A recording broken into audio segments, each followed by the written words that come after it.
Kia ora everyone, today I have what I think to be an exciting and rather interesting video that's also fitting given the news recently we've had that LEGO Pirates of the Caribbean may be returning in 2025. This here is Port Royal, released in 2011, I believe alongside the theme of Pirates of the Caribbean. If you've never heard of the set releasing before, you'd be correct, it's not an official set. It is an official alternate build though from the LEGO group, which combines two sets from the Pirates theme into one. This build here was designed to combine these two On Stranger Tides sets together, the London Escape and the Whitecap Bay set. I remember distinctly learning about this from when I was a kid, and it has been quite a challenge to find this online, but I knew I wasn't crazy, I knew that it existed. Trust me, it's a bit trickier than you think to find this, but I have left some links in the description below for you yourself to be able to build this at home. Before we get started into the set, a little backstory for you all. There are some timestamps down below though for all of those who want to just jump around and go straight to the set. There is a pretty neat video online of one of the set designers for the theme of Pirates of the Caribbean introducing this set and showing off some of those key details, stuff that I realize now I actually missed while I was filming my coverage here. First things first, this is Marcos Bessa, a senior LEGO designer who has been with the company for years now, developing sets for superheroes and Harry Potter, and most recently Disney. He's also a singer. But I'm not And when I was searching for Port Royal, I stumbled upon his Flickr account, which showcases some pretty cool artwork and promotional material for products that he made at the LEGO group. And I do owe this guy a lot here because he was the one who designed my favorite LEGO sets of all time.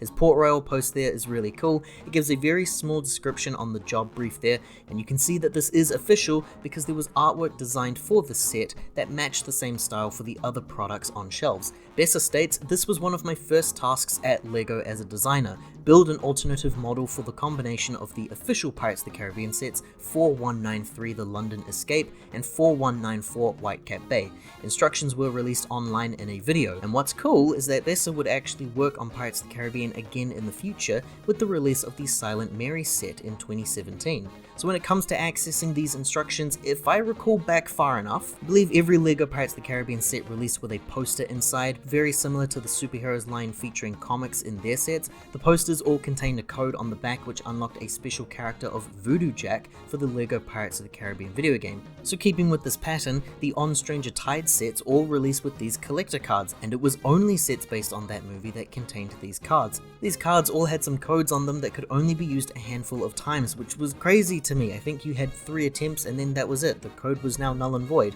I could be wrong here, but I'm pretty sure these codes gave you access to the video instructions which were available through the LEGO website. What you see on screen here is a recording of those instructions. This was how you had to build this thing back in the day. A user by the name of Admiral Croissant shared a PDF of the instructions made by user Boomchil to the website classicpirates.com, and actually, when clicking on that link, it took me to a Eurobricks thread where the original instructions posted by Boomchil back in 2011 have since been deleted. Some other users near the bottom of the page though did save it themselves and they re-uploaded it a few years later, and again, all links spoken about in this video are in the description below. So hopefully that takes care of everything there. It was really fun trying to track all this down and proving to my partner that I wasn't crazy when I said that this here existed. I've said in some comments over some videos, but over the past 2 or so months, I've been sorting through my old LEGO sets and trying to piece them all back together again. Let's hear some footage of the sorting process. There's a lot to cover here, and I am still missing some parts from most of my other sets. I sorted each piece with my partner by color, and I began building in that evening period. A quick glimpse at the work in progress there, and now here we are. Fast forward about a week or so. Building by color took a lot longer for me, about maybe 3 hours in total I think to assemble this. The parts usage there is quite interesting. Again, a few things are missing here from Marcos's official build.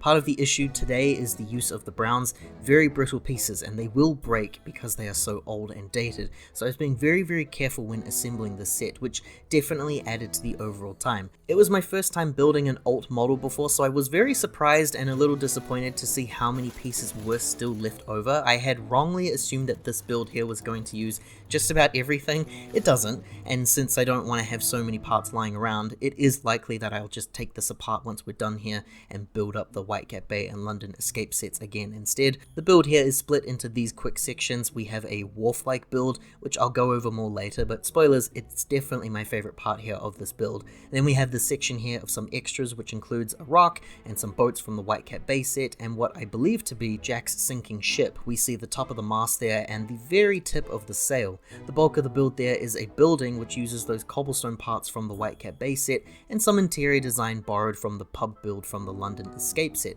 The segment here takes up most of the build. It's a decent looking facade which does split apart into 3 sections, and each section does offer something new for the builder and for your display. It does feel very dated though by today's quality with the overall density of that wall. It's about 6 studs deep there, but with the specifications and all, I can't really fault the design for achieving what it does with such limited parts on hand. And like I said, it splits apart there into 3 sections, the side walls and the middle section. Very simple. Here's a quick shot at just how thin these walls are on their own. But building this did remind me of the LEGO Arkham Asylum set which released in 2012, I believe. The architecture there just feels like a bigger, more in-depth build of this set, and lo and behold I found out it's the same designer. These 2 sections here are actually the same builds or very similar, but they're reversed. There's some slight differences there used for the interior decorations down below, since one is built to act like a stable for the horses and the other one is left empty. I'll reconnect the build now so to make the set feel a bit more natural, and I'll remove the figures that I've added to make that scene come to life. Down below, we have a stable with one of the horses included from the London Escape set and a barrel with a couple of tools. I am missing one of the other horses though, it's vanished and I do need to find it, but I have this one here instead. The middle section there features a barrel that's just sitting there, which could be where a drunken Josh Me Gibbs catches some Z's. The other side there is left empty. I thought it looked almost big enough to fit the cart, but I believe the cart is actually slightly too big there. Lots of my personal favorite parts are used up top here with the window shutters, the curved wall pieces and those stickers as well. And I can tell that the modern building methods of today would make this design look stellar in comparison, because it is a very flat facing build. Up top there we have a bell tower which also acts as a watchtower for the Royal Guards. I want to highlight this roof section here, which is actually just some bricks on the sides and then some plate pieces on a hinge to give that illusion of a roof segment, which I thought was pretty clever given the pieces. But looking at the inside here, it's very simple and empty inside. We have an upstairs section on both sides which features a couple of interactions there. There's a shelf here which features a cup and a bottle piece from the other sets, as well as a magnifying glass down there. The other side has just a bottle and a flaming torch there. It mostly just leaves some standing room for your minifigures to be placed, and standing room is featured in all sections of the build here. One of the extras included with this section is the horse carriage build, which needed to be different from the London based set, but it does follow the same general idea. I really like the build of the cargo here, which looks like a hay bale. The carriage is a build that we have seen many times before in other LEGO sets, but I feel like this one here is a rather unique build. It features an opening door and all, and I feel like play features in an alt build is a very appreciative design choice. The hay bale though does not fit inside the cart, and I wish it did. It really looks like it should. You can sort of make it sit in there, but the horse cart doesn't appear to be fit for delivery. There is, however, enough space for a minifigure to be placed in here though, so I guess that works. It's a very simple design, but it is quite effective. Some other side builds there and accessories. Here we have the boats and the rock and the sinking ship.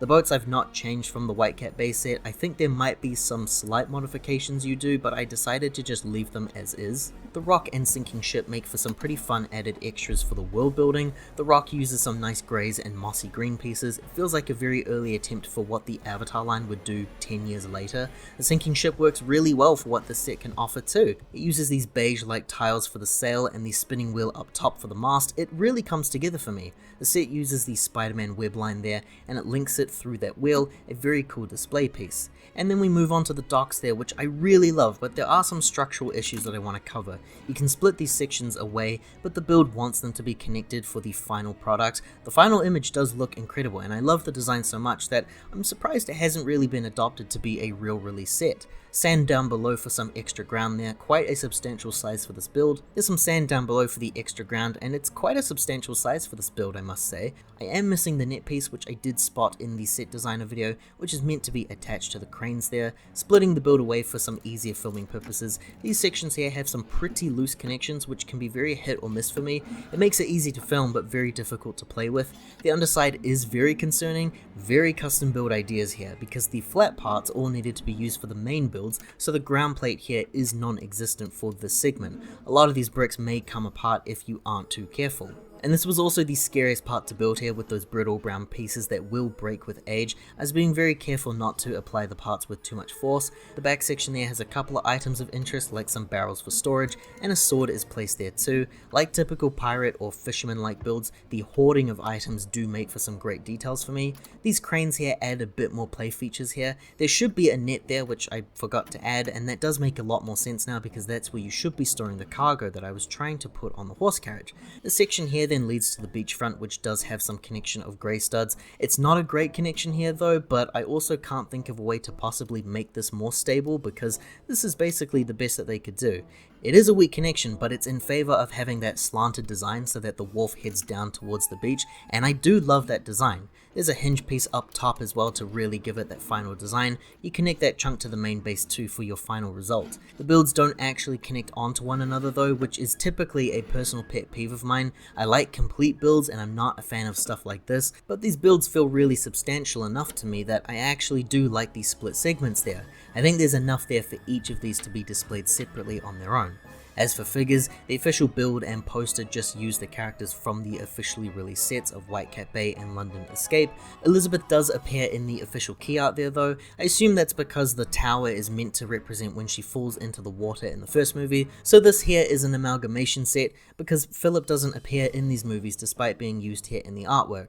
I thought I would keep to the originals then, so the figures I'm going to be using are mostly based on the original trilogy, plus the London guards who will just have to pretend are your classic redcoats. I placed Jack here on the wharf escaping danger, Elizabeth is standing by the stables, very similar to the official artwork we just saw earlier, and then Will Turner will be close by his beloved. For some secondary characters, still keeping the theme here with the original releases, here we have Joshua Gibbs, who is included anyway in the official sets, and then a special appearance by Barbosa, and old Mr. Down on his luck James Norrington, who we will be placing by the boats away from all the action. Barbosa can be hiding down that alleyway, and Joshua Gibbs is partying on the beach. The last figures there will be the Royal Guards and some added pirates for expanding that scene a bit more. The lead guard will be placed up here by the wharf hunting down pirates. Chef Pirate is the unfortunate soul to be spotted. The carriage driver should be with that horse, and the last guard is on a watch point above, not doing a very good job. And that was my look at Port Royal, a special alt build available in the Pirates of the Caribbean line from 2011. It was pretty fun to put this thing together. It's something that I've been wanting to do ever since I was 11. I've thought about it for years now, but I also lost my official sets and I was only just recently able to find them to be able to put this whole thing together for the first time. It felt like a really fun way to start off the new year, and here's hoping for some more sets of Pirates of the Caribbean in the future. Thank you very much for watching, everyone. If you enjoyed this look at both an official and unofficial Pirates of the Caribbean Lego set, then liking this video here and subscribing to the channel does help to support more videos like this one in the future. Ka kite anō, everyone, take care, hope to see you all next time.